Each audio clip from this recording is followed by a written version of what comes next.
मैं हूँ तुम्हारा सखा, तुम्हारा मार्गदर्शक। स्वागत है तुम्हारा ज्ञान टॉक्स में। हर श्लोक में है तुम्हारी जीवन यात्रा के लिए मेरा संदेश। इस ज्ञान को औरों तक पहुँचाओ, वीडियो को लाइक करो, चैनल को सब्सक्राइब करो और बांटना न भूलो। सुनो, समझो और अंतरात्मा से ग्रहण करो। श्री परमात्मने नमः। अथ श्रीमद् भगवद गीता अथ प्रथमोऽध्यायः। धृतराष्ट्र उवाच धर्मक्षेत्रे कुरुक्षेत्रे संवेता युयुत्सवः मामकाः पांडवाश्चैव किम कुर्वत संजय। एक धृतराष्ट्र ने कहा, हे संजय, धर्मभूमि कुरुक्षेत्र में एकत्रित युद्ध की इच्छा वाले मेरे और पांडु के पुत्रों ने क्या किया।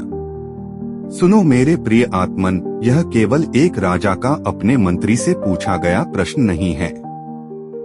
यह केवल कुरुक्षेत्र के युद्ध के मैदान पर एकत्रित दो सेनाओं के बारे में एक जिज्ञासा नहीं है। यह तो स्वयं मानवता का, हर उस आत्मा का प्रश्न है जो इस जीवन रूपी युद्ध क्षेत्र में खड़ी है। यह तुम्हारा प्रश्न है जो तुम हर क्षण अपने भीतर मुझसे पूछते हो। धर्म क्षेत्रे कुरुक्षेत्रे, इन दो शब्दों में ही संपूर्ण जीवन का सार छिपा है। यह जो तुम्हारा जीवन है, यह जो तुम्हारी देह है, यही धर्म क्षेत्र भी है और कुरुक्षेत्र भी। धर्म क्षेत्र क्योंकि यही तुम्हें अपना धर्म निभाना है, अपने कर्तव्य पूरे करने हैं, अपने आदर्शों पर चलना है। और कुरुक्षेत्र क्योंकि यही तुम्हें अपने भीतर और बाहर के संघर्षों से जूझना है, अपनी कामनाओं, अपने क्रोध, अपने मोह से लड़ना है। धृतराष्ट्र जो इस श्लोक के वक्ता हैं, वे प्रतीक हैं अज्ञान के, मोह के और उस अंधकार के जो सत्य को देखने नहीं देता। वे जन्म से अंधे हैं और यह अंधापन केवल शारीरिक नहीं अपितु मानसिक भी है। वे जानते हैं कि उनके पुत्र अधर्म के मार्ग पर हैं, फिर भी मामकाह अर्थात मेरे इस एक शब्द में उनका सारा मोह सिमट गया है। वे मेरे और पराये के भेद में इतने उलझे हुए हैं कि धर्म और अधर्म का भेद भूल गए हैं। देखो अपने भीतर, क्या तुम भी कभी कभी इस धृतराष्ट्र की भांति अंधे नहीं हो जाते?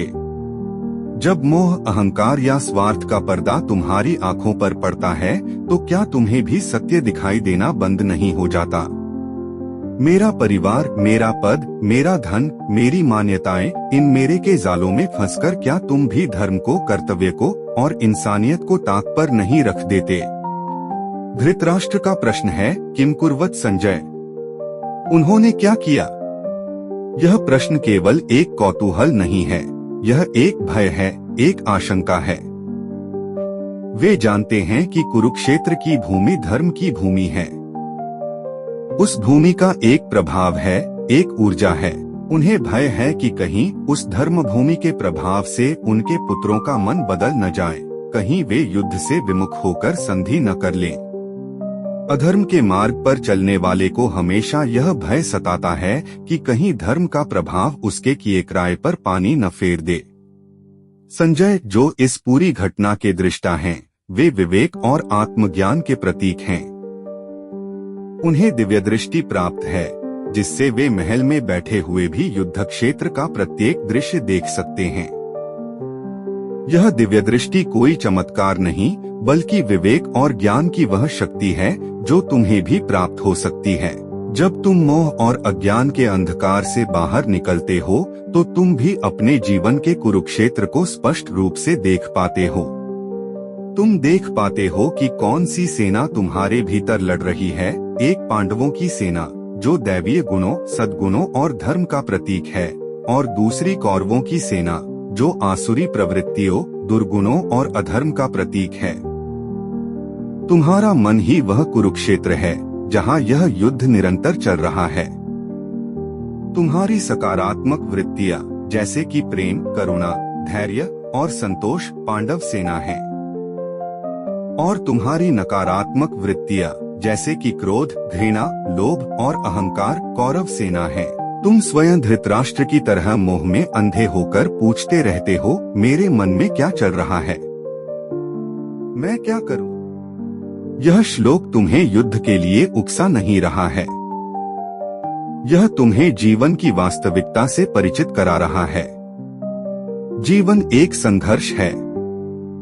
यहाँ हर पल तुम्हें चुनाव करना पड़ता है, धर्म और अधर्म के बीच, सही और गलत के बीच, श्रेय और प्रेय के बीच। और यही चुनाव तुम्हारे भविष्य की दिशा तय करता है। कुरुक्षेत्र का चयन स्वयं मैंने किया था। मैंने इस युद्ध के लिए ऐसी भूमि चुनी जो धर्म क्षेत्र के नाम से विख्यात थी। क्यों? क्योंकि मैं चाहता था कि यह युद्ध केवल भूमि के एक टुकड़े के लिए लड़ी जाने वाली लड़ाई न रह जाए, बल्कि यह धर्म की स्थापना के लिए एक महायज्ञ बन जाए। मैं चाहता था कि आने वाली पीढ़ियां इससे सीख लें कि जब धर्म और अधर्म के बीच संघर्ष हो तो धर्म की विजय निश्चित है, चाहे अधर्म की सेना कितनी ही बड़ी क्यों न हो। उस भूमि पर इंद्र ने तपस्या की थी। उस भूमि पर परशुराम ने क्षत्रियों का संहार किया था। उस भूमि का कण कण धर्म की ऊर्जा से स्पंदित था। मुझे पता था कि इस भूमि पर अधर्मियों के पैर उखड़ जाएंगे, उनका मनोबल टूट जाएगा।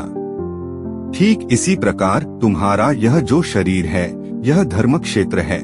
यह तुम्हें इसलिए मिला है ताकि तुम धर्म का आचरण कर सको, पुण्य कर्म संचित कर सको और अपनी आत्मा को परमात्मा से जोड़ सको। लेकिन जब तुम इस शरीर का उपयोग केवल इंद्रिय भोग के लिए करते हो, केवल मैं और मेरे के पोषण के लिए करते हो, तो तुम इसे कुरुक्षेत्र बना देते हो, जहां तुम्हारी अपनी ही वृत्तियां एक दूसरे से लड़कर तुम्हें नष्ट कर देती हैं। धृतराष्ट्र का मोह देखो। वे कहते हैं, मामकाः पांडवाश्चैव, मेरे पुत्र और पांडु के पुत्र। उन्होंने पांडवों को अपने भतीजे के रूप में नहीं, बल्कि एक अलग इकाई के रूप में देखा। यही भेद बुद्धि ही सारे दुखों की जड़ है। जब तक तुम इस भेद बुद्धि से ऊपर नहीं उठोगे, जब तक तुम संपूर्ण सृष्टि में मेरे ही स्वरूप को नहीं देखोगे, तब तक तुम इस जीवन रूपी कुरुक्षेत्र में भटकते रहोगे, भयभीत रहोगे और दुखी रहोगे। आज के युग में तुम इस श्लोक की प्रतिध्वनि हर जगह सुन सकते हो। तुम्हारे व्यक्तिगत जीवन में, तुम्हारे पारिवारिक संबंधों में, तुम्हारे कार्यस्थल पर और यहाँ तक कि राष्ट्रों के बीच के संबंधों में भी यही कुरुक्षेत्र विद्यमान है। चलो एक आधुनिक उदाहरण से इसे समझते हैं। कल्पना करो एक व्यक्ति की जिसका नाम है आदित्य। आदित्य एक बड़ी मल्टीनेशनल कंपनी में एक महत्वपूर्ण पद पर है। वह बहुत महत्वाकांक्षी है और अपने करियर में बहुत तेजी से आगे बढ़ना चाहता है। उसके सामने एक बड़ा प्रोजेक्ट आता है जो उसे कंपनी में बहुत ऊंचा स्थान दिला सकता है। लेकिन उस प्रोजेक्ट को पाने के लिए उसे एक अनुचित मार्ग अपनाना होगा। उसे अपने एक सहकर्मी रोहन के काम को अपने नाम से प्रस्तुत करना होगा और कुछ झूठे आंकड़े दिखाकर मैनेजमेंट को गुमराह करना होगा। अब आदित्य का मन ही कुरुक्षेत्र बन गया है। उसका मन रूपी धर्म क्षेत्र उसे कह रहा है, आदित्य, यह अधर्म है, यह धोखा है। रोहन तुम्हारा मित्र है, उसने तुम पर विश्वास किया। तुम्हें अपने सिद्धांतों पर चलना चाहिए, सत्य का मार्ग नहीं छोड़ना चाहिए। सफलता महत्वपूर्ण है, लेकिन आत्मसम्मान और नैतिकता से बढ़कर नहीं। यह है पांडव सेना, उसकी अंतरात्मा की आवाज, उसके संस्कार, उसकी नैतिकता। लेकिन दूसरी ओर उसके मन का कुरुक्षेत्र उसे युद्ध के लिए उकसा रहा है। आदित्य, यह अवसर दोबारा नहीं मिलेगा। अगर तुम चूक गए तो कोई और बाजी मार ले जाएगा। आज के जमाने में थोड़ी बहुत चालाकी तो चलती ही है। अगर तुम आगे नहीं बढ़ोगे तो लोग तुम्हें कुचलकर आगे निकल जाएंगे। सोचो, इस प्रमोशन के बाद तुम्हारी क्या प्रतिष्ठा होगी, तुम्हारा जीवन स्तर कितना ऊंचा उठ जाएगा। यह है कौरव सेना, उसका अहंकार, उसका लोभ, उसकी महत्वाकांक्षा। अब आदित्य उस धृतराष्ट्र की तरह अंधा हो गया है जो मोह में फंसा है। उसका मोह है पद का मोह, सफलता का मोह, धन का मोह। वह अपने भीतर के संजय यानी अपने विवेक से प्रश्न कर रहा है, मैं क्या करूं? अगर मैं धर्म के मार्ग पर चलता हूं तो शायद यह अवसर खो दूंगा। और अगर मैं अधर्म का मार्ग अपनाता हूँ तो मेरी अंतरात्मा मुझे कचोटती रहेगी। आखिर इस लड़ाई में होगा क्या? किम कुर्वत संजय? उसका तनाव, उसका स्ट्रेस, उसकी बेचैनी, यह सब उस आंतरिक युद्ध का ही परिणाम है। वह रात भर सो नहीं पाता। रिश्तों में चिड़चिड़ाहट आ गई है। काम पर ध्यान केंद्रित नहीं कर पा रहा है। यही तो है कुरुक्षेत्र की पीड़ा। इस श्लोक के माध्यम से मैं तुम्हें यही समझाना चाहता हूँ कि तुम इस आंतरिक युद्ध से भाग नहीं सकते। तुम्हें इसका सामना करना ही होगा। तुम्हें अपने जीवन को, अपने मन को धर्म क्षेत्र बनाना होगा। तुम्हें अपने विवेक रूपी संजय को जागृत करना होगा ताकि तुम स्पष्ट रूप से देख सको कि क्या सही है और क्या गलत।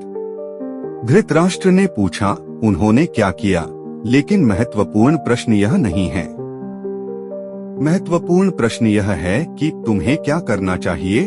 तुम्हें अपनी पांडव सेना को, अपने सद्गुणों को, मेरे प्रति अपनी आस्था को मजबूत करना होगा। तुम्हें यह समझना होगा कि क्षणिक लाभ के लिए अधर्म का मार्ग अपनाना अंततः विनाश की ओर ही ले जाता है, जैसा कि कौरवों के साथ हुआ। आदित्य के पास दो रास्ते हैं। या तो वह धृतराष्ट्र के मोह में अंधा होकर रोहन को धोखा दे और प्रोजेक्ट हासिल कर ले। हो सकता है कि उसे तात्कालिक सफलता मिल जाए, उसे प्रमोशन मिल जाए, उसकी सैलरी बढ़ जाए। लेकिन क्या वह कभी अपनी नजरों में उठ पाएगा? क्या वह कभी सच्चा सुख और शांति अनुभव कर पाएगा? नहीं। उसके भीतर का अपराध बोध, उसके भीतर का भय हमेशा उसे एक कौरव की तरह अशांत रखेगा। उसकी नींव अधर्म पर टिकी होगी, जो एक न एक दिन ढह जाएगी। दूसरा रास्ता यह है कि वह अपनी अंतरात्मा की आवाज सुने। वह धर्म का मार्ग चुने।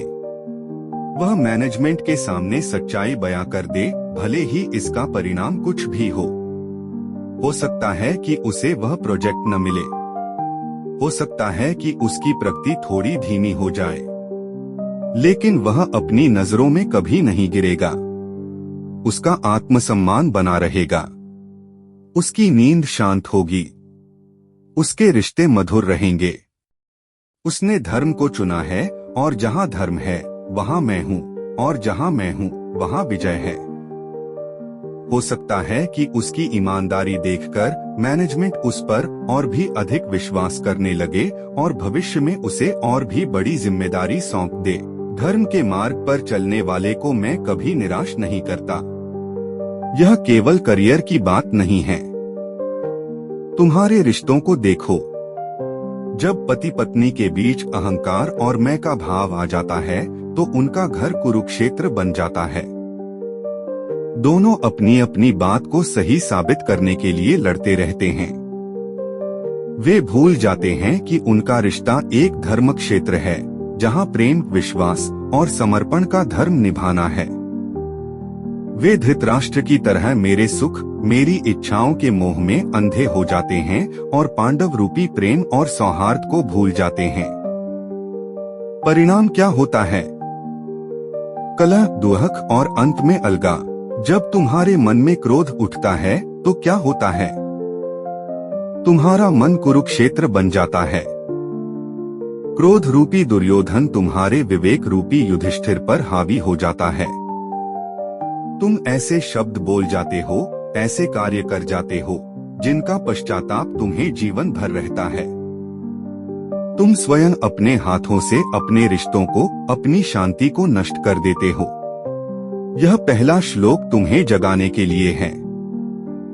यह तुम्हें यह बताने के लिए है कि तुम एक बहुत महत्वपूर्ण स्थान पर खड़े हो अपने जीवन के धर्म क्षेत्र में, और यहाँ एक युद्ध अवश्यंभावी है। तुम इससे मुंह नहीं मोड़ सकते। तुम्हें लड़ना ही होगा। प्रश्न केवल यह है कि तुम किसकी ओर से लड़ोगे? धर्म की ओर से या अधर्म की ओर से? पांडवों की ओर से या कौरवों की ओर से? मेरी ओर से या माया की ओर से?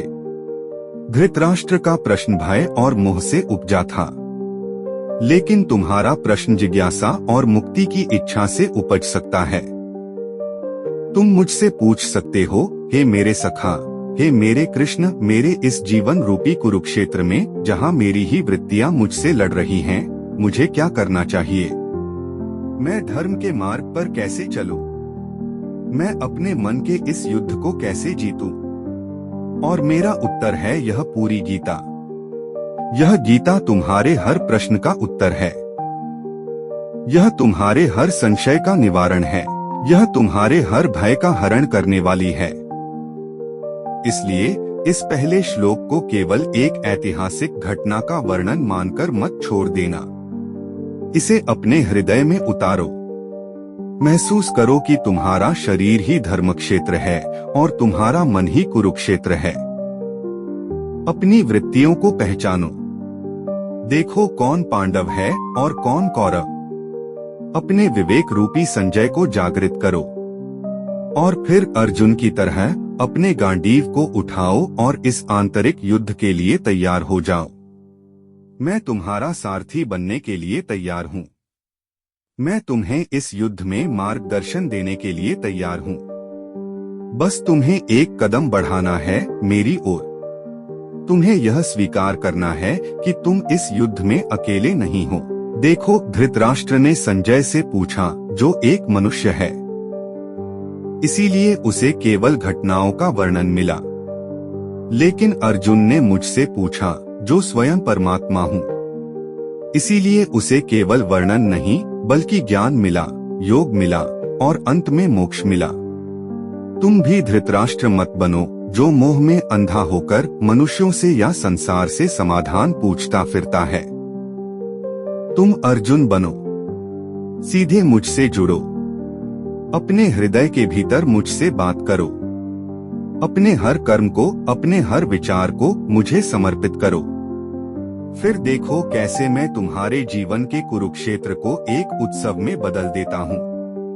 कैसे मैं तुम्हारी हर हार को जीत में बदल देता हूँ। यह श्लोक एक बीज है और इस बीज में पूरी गीता का वृक्ष छिपा है। यह तुम्हें समस्या दिखाता है, कुरुक्षेत्र।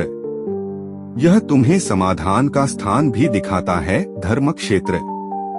यह तुम्हें अज्ञान का प्रतीक दिखाता है, धृतराष्ट्र। और यह तुम्हें ज्ञान के दृष्टा का संकेत भी देता है, संजय। यह तुम्हें संघर्ष के दोनों पक्षों से परिचित कराता है, मामकाह और पांडवाह। अब चुनाव तुम्हारा है। क्या तुम धृतराष्ट्र बनकर मोह और अज्ञान के अंधकार में भटकना चाहते हो और भय के साथ पूछते रहना चाहते हो कि क्या हुआ, क्या हुआ? या फिर तुम अर्जुन बनकर मुझ पर विश्वास करके अपने धर्म क्षेत्र में खड़े होकर अपने आंतरिक कुरुक्षेत्र का सामना करने के लिए तैयार हो? याद रखो, जिस क्षण तुम अपने जीवन को एक धर्म क्षेत्र के रूप में देखना शुरू कर देते हो, उसी क्षण तुम मेरे करीब आ जाते हो। तुम्हारा हर कार्य एक यज्ञ बन जाता है। तुम्हारा हर संघर्ष एक तपस्या बन जाता है। तुम्हारा हर श्वास मेरी प्रार्थना बन जाता है। जीवन के इस रण में जब भी तुम स्वयं को अकेला पाओ, जब भी तुम्हें लगे कि अधर्म की सेना बहुत बड़ी है और तुम हार जाओगे, तो इस श्लोक को याद करना। याद करना कि यह रणभूमि ही धर्मभूमि है और धर्म की भूमि पर मैं स्वयं धर्म की रक्षा के लिए उपस्थित रहता हूँ। तुम्हें बस पूरी श्रद्धा और पूरे निश्चय के साथ अपनी ओर से लड़ना है। परिणाम की चिंता मुझ पर छोड़ दो। अपने मन को देखो, यह कितना कोलाहलपूर्ण है। हजारों इच्छाएं, हजारों भय, हजारों विचार एक साथ युद्ध कर रहे हैं। यही तो कुरुक्षेत्र है। इस कोलाहल में मेरी आवाज दब जाती है। तुम सुन नहीं पाते कि मैं तुमसे क्या कहना चाहता हूँ। इसलिए सबसे पहले इस कोलाहल को शांत करो। ध्यान के माध्यम से, स्वाध्याय के माध्यम से, सत्संग के माध्यम से अपने मन को निर्मल करो। जब तुम्हारा मन शांत होगा, तब तुम संजय की तरह दिव्य दृष्टि प्राप्त कर सकोगे। तुम अपने ही मन के खेल को एक साक्षी की तरह देख पाओगे। तुम देख पाओगे कि कैसे तुम्हारा अहंकार दुर्योधन बनकर तुम्हारी बुद्धि को हर लेना चाहता है। तुम देख पाओगे कि कैसे तुम्हारा लोभ दुःशासन बनकर तुम्हारे विवेक का चीरहरण करना चाहता है। और जब तुम यह सब स्पष्ट देख लोगे, तब तुम अर्जुन की तरह दृढ़ निश्चय कर पाओगे कि तुम्हें इन आसुरी शक्तियों का नाश करना है। डरो मत, यह लड़ाई तुम्हें हिंसक नहीं बनाएगी, इसके विपरीत यह तुम्हें सच्चा अहिंसक बनाएगी। क्योंकि जब तुम अपने भीतर के क्रोध, घृणा और लोभ को जीत लेते हो, तभी तुम बाहर की दुनिया में सच्चा प्रेम और करुणा फैला सकते हो। जो व्यक्ति अपने भीतर शांति स्थापित नहीं कर सका, वह बाहर कभी शांति नहीं ला सकता। इसलिए यह पहला श्लोक तुम्हारे आध्यात्मिक सफर का पहला कदम है। यह आत्मनिरीक्षण का आह्वान है। यह तुम्हें अपने भीतर झांकने के लिए कह रहा है। यह कह रहा है, हे पथिक, रुको। आगे बढ़ने से पहले यह तो देख लो कि तुम कहाँ खड़े हो। तुम धर्म क्षेत्र में खड़े हो और तुम्हारे भीतर ही कुरुक्षेत्र मचा हुआ है। पहले इस आंतरिक युद्ध को समझो, अपने शत्रुओं और मित्रों को पहचानो। फिर मैं तुम्हें बताऊंगा कि इस युद्ध को जीतना कैसे है। जीवन की हर सुबह जब तुम अपनी आंखें खोलो तो स्वयं से यह प्रश्न करो, आज मैं अपने इस धर्मक्षेत्र रूपी जीवन में धर्म की स्थापना के लिए क्या करूंगा। आज मैं अपने मन के कुरुक्षेत्र में किन पांडव वृत्तियों को मजबूत करूंगा और किन कौरव वृत्तियों को परास्त करूंगा। यह एक दिन की लड़ाई नहीं है, यह हर दिन की, हर पल की लड़ाई है। और इस लड़ाई में तुम्हारा सबसे बड़ा शस्त्र है मेरा नाम, मेरा ज्ञान और मेरा प्रेम। जब भी तुम अपने कार्यस्थल पर आदित्य जैसी किसी दुविधा में फंसो, तो आंखें बंद करके एक क्षण के लिए मुझे याद करना। अपने हृदय रूपी कुरुक्षेत्र में मुझसे पूछना, हे कृष्ण, मुझे राह दिखाओ, और मैं तुम्हें विश्वास दिलाता हूँ, तुम्हें अपने भीतर से ही सही मार्ग का संकेत मिल जाएगा। तुम्हारा विवेक रूपी संजय तुम्हें बता देगा कि धर्म क्या है। इसलिए निराश मत हो, हताश मत हो, तुम अकेले नहीं हो। यह पूरी सृष्टि, यह पूरा ब्रह्मांड उसी एक धर्म के नियम से चल रहा है। सूर्य समय पर उगता है, यह उसका धर्म है। नदियां बहती हैं, यह उनका धर्म है। पृथ्वी घूमती है, यह उसका धर्म है। जब जड़ प्रकृति भी अपने धर्म का पालन कर रही है, तो तुम जो चैतन्य आत्मा हो, अपने मानव धर्म से कैसे विमुख हो सकते हो। तुम्हारा परम धर्म है मुझ तक पहुंचना, अपने सच्चे स्वरूप को जानना और आनंद में स्थित हो जाना। और यह जीवन तुम्हें इसी धर्म का पालन करने का एक अवसर देने के लिए मिला है। इस अवसर को व्यर्थ मत जाने दो। कुरुक्षेत्र से डरो मत, कुरुक्षेत्र को एक अवसर समझो। यह तुम्हारे विकास का, तुम्हारे शुद्धिकरण का, तुम्हारी मुक्ति का एक माध्यम है। जैसे सोना आग में तपकर ही कुंदन बनता है, वैसे ही आत्मा संघर्ष की अग्नि में तपकर ही परमात्मा बनती है। यह पहला श्लोक केवल एक सूचना नहीं है, यह एक साधना है। इस पर चिंतन करो, इसे अपने जीवन के हर पहलू पर लागू करके देखो। तुम पाओगे कि तुम्हारे देखने का नजरिया ही बदल गया है। तुम्हें अपने दुखों का कारण समझ में आने लगेगा। तुम्हें अपनी समस्याओं का समाधान दिखने लगेगा। यह ज्ञान टॉक्स तुम्हारी यात्रा में तुम्हारा मित्र है। हर श्लोक तुम्हारे लिए मेरा एक संदेश है, एक प्रेम पत्र है। इसे खोलो, पढ़ो और अपने जीवन में उतारो। जीवन का सबसे बड़ा युद्ध बाहर नहीं, तुम्हारे भीतर है। इसे जीतो और तुम जगत को जीत लोगे। अंत में इस श्लोक का भावनात्मक और प्रेरक सार एक पंक्ति में यह है, तुम्हारा जीवन ही तुम्हारा धर्म क्षेत्र है और तुम्हारा मन ही तुम्हारा कुरुक्षेत्र। इस युद्ध में धर्म के पक्ष में खड़े हो जाओ, विजय तुम्हारी ही होगी। यदि मेरा संदेश तुम्हारे मन को स्पर्श करे तो इसे औरों के साथ बांटो। चैनल को सब्सक्राइब करो, वीडियो को लाइक करो, क्योंकि हर जीव को मेरी आवश्यकता है। मैं सदा तुम्हारे साथ हूँ।